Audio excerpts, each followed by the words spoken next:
First off, I'd like to start by thanking everyone for watching today.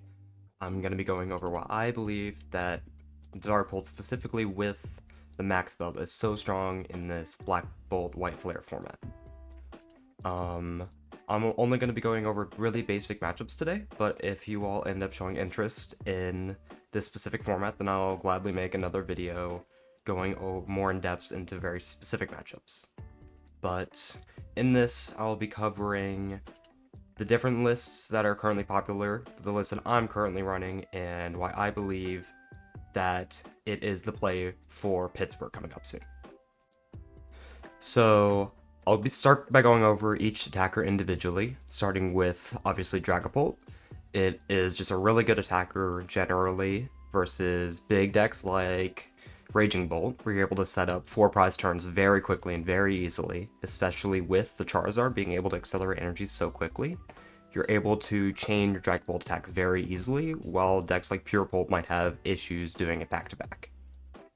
Your Charizard is also very valuable in many matchups, things like against Dragapult, Pure Dragapult, and things like Raging Bolt. Being able to take those big knockouts with Max Belt is extremely important, considering you can do it so early now with the Max Belt. Usually after they take 1 to 2 prizes, you're going to be able to start taking very important knockouts very early. And finally, for the important attackers is Chi-Yu. Chi-Yu is extremely important and is the only reason you win some matchups such as Goldengo.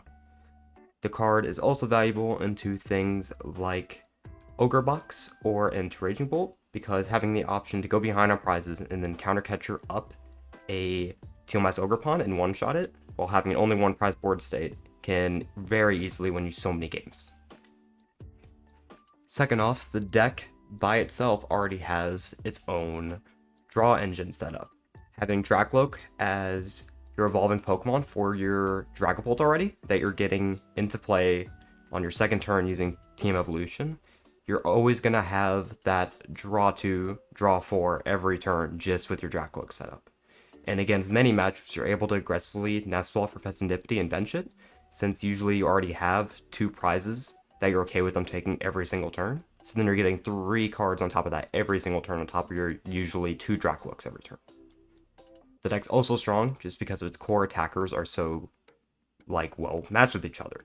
Being able to take the big knockouts that Dragapult struggles with Charizard Max Belt, and then being able to pick apart the smaller decks with Dragapult, where Charizard would usually have issue, really helps kind of cover each deck's weaker bases. Now, regarding probably the most important part of the deck, which ace spec you're choosing to play. While I personally believe that Max Belt helps your matchup spread the most, and it's going to be the deck that I'm going to be discussing most today, Unfair Sam and Secret Box I don't think are also very valid options in this format. I'm going to be covering why I think each ace spec has its pros and cons, and why I think that Max Belt's the best one, but I see reason to play all 3 in this format depending on what you're aiming to do. So the first ZardPult list that I'm going to be covering is the Max Belt variant, which is also the variant that led me to a lot of online success using the deck this week. I personally believe that the Max Belt helps in so many situations versus pretty much every top relevant deck, and if I wasn't playing Max Belt and I were playing something like Stamp or Secret Box, I personally would not choose to play the deck, because I think that Max Belt honestly gives it the legs in this format that allow it to function, and that allow it to have the aggressiveness it needs to keep up with the other top decks, considering how aggressive this format currently is. The really stable cards in this list are the Max Belt, the Town Store, the 3-3-2 Bolt line, and the 3-2-2 Zard line. Honestly, this list I believe is perfect. I wouldn't touch a card in it, and although the lines of the Charizard and Dragapult may seem odd at first, it is actually very consistent considering that you only need to set up your 1 Charmeleon, 2 Drakloaks in most games. So regarding the lines, using the Max Belt Charizard into a lot of the top relevant decks, your big line into Joltik Dengo and Dengo is usually, let's say worst case, they go second, and they set up their Iron Hands. You set up your board, and generally, you're not going to be swinging, you kind of just wait for them to do their thing, and then they'll swing back into you, taking 2 prizes.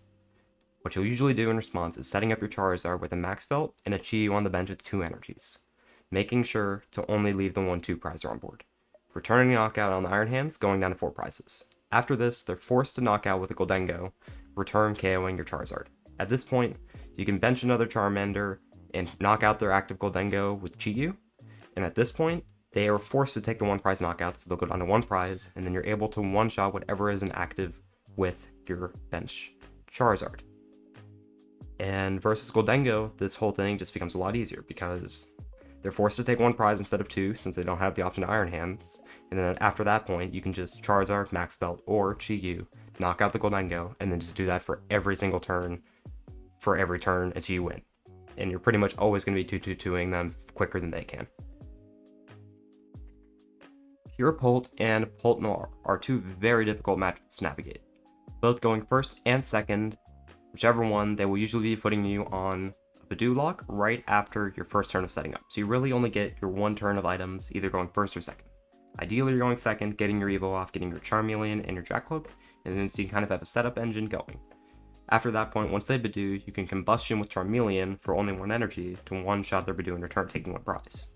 This usually doesn't matter too much into the Dust Noir variant because you want to be taking that one prize skewer, because then after you take two prize knockouts, it makes it so they can't Dust Noir you, which is very important.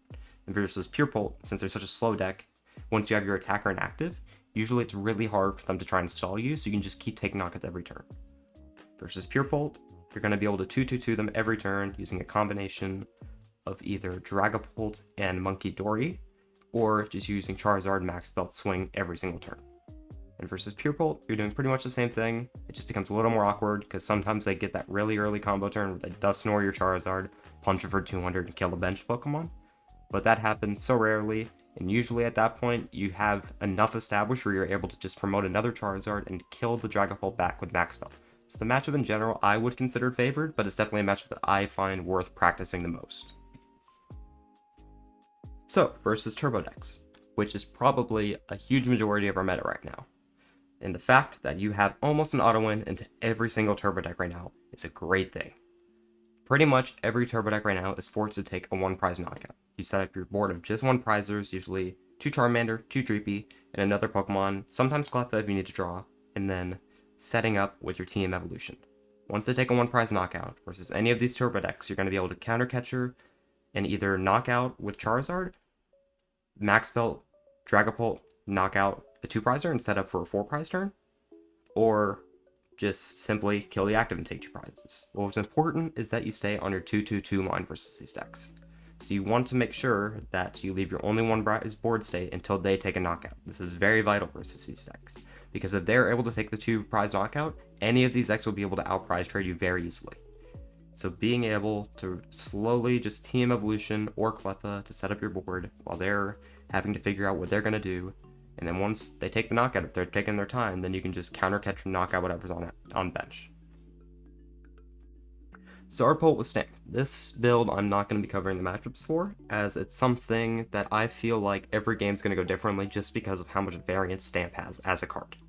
Max Belt provides much more consistency regarding matchups, but Stamp, it's kind of just, okay, I play my Stamp, does it stick? Nope, okay, I lose the game. That's personally why I don't like Stamp. So the pros of Stamp is obviously, once they take their one prize knockout, which they're pretty much forced to do every game, you're going to be able to stamp them to 2 and swing with the Charizard or Dragapult. And that can either cripple their board, or they're going to draw research off your 2, and then you lose the game. So obviously the cons is there's a lot of variance with Max Belts, or with Unfair Stamps, you're never really going to know what to expect. And you have a lot thinner of a Charizard line compared to the Max Belt version, so you have a lot less aggression, simply due to that fact.